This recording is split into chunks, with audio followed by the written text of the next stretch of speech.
Hi, I'm Tara. I am going to talk to you this afternoon briefly about the idea of the wisdom of impermanence. This idea comes up in most spiritual practices, and like everything that's worth doing, it is a practice. The talk I'm going to give now is based on a talk that I've enjoyed by Tara Brach. So if you want to look that up. So the idea of the wisdom of impermanence comes from the idea that this life is fleeting and that we need to practice ways to stay in this moment.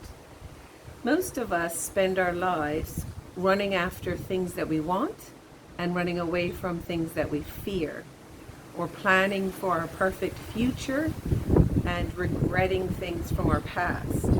So a practice like yoga helps us to stay in this moment, because this is the only moment, and practice how to live in this moment and live truly present. So in this talk, Tara Brach talks about two periods of people's lives that she notices where people begin to wake up from this scrambling hamster wheel of achievement and approval. So sometimes we spend our lives racing ahead, and sometimes it creeps up slowly on us where we start to think, wait a minute, is this all my life is? I know I've definitely reached this point in my life quite a while ago, actually. You work very hard, you achieve good things, you have a lovely family and friends and relationships, but you still are not living an awakened life. You still feel like, and you know deep in your soul that something is missing. So this can come upon us slowly, and in our culture we would sometimes call this a midlife crisis. And it's sort of an awakening and a crisis where we want to step off the hamster wheel and deepen our relationships with other people, our relationships with ourselves, and savor this life and bring more joy into each moment.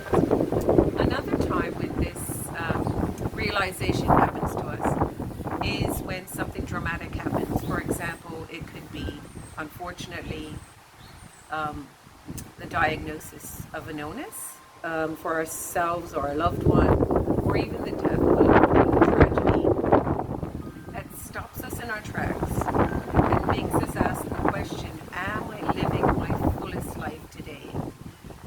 Am I savoring everything that I have? Because this is it. This is our life. The beautiful thing about the yoga practice and practices of meditation is we can learn to appreciate the simple things, the simple things that our body are able to do, and to stay in the present moment to achieve those poses, for example. So in a yoga practice, excuse the wind, but this is all teaching us impermanence as well in nature.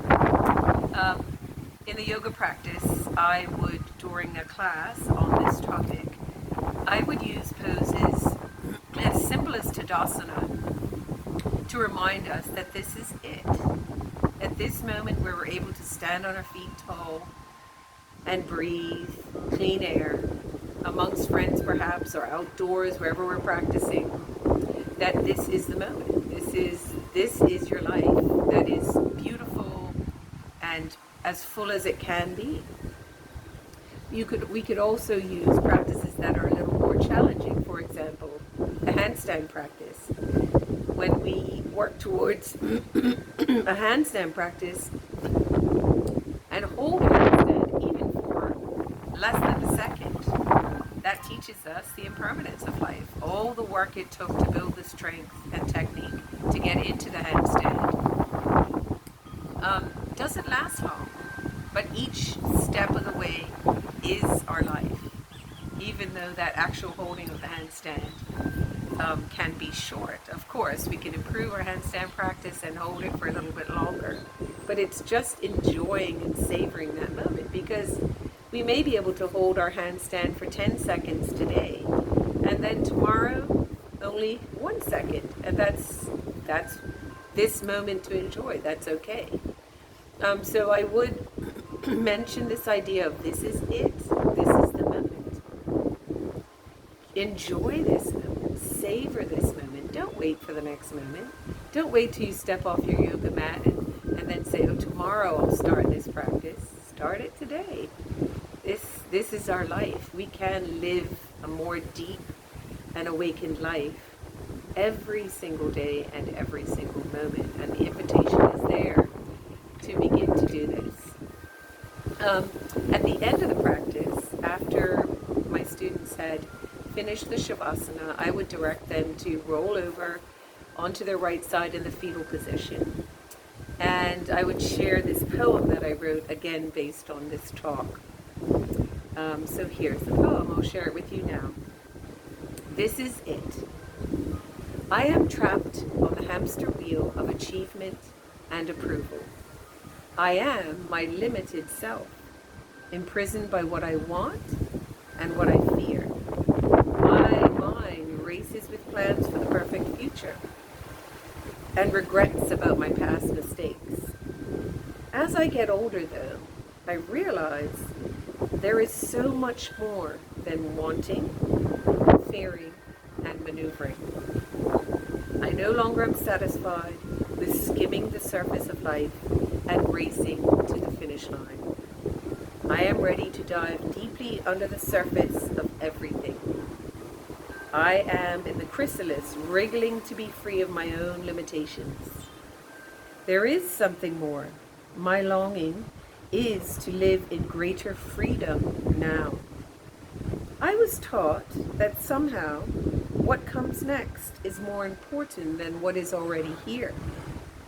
Now I practice daily to live in this present moment.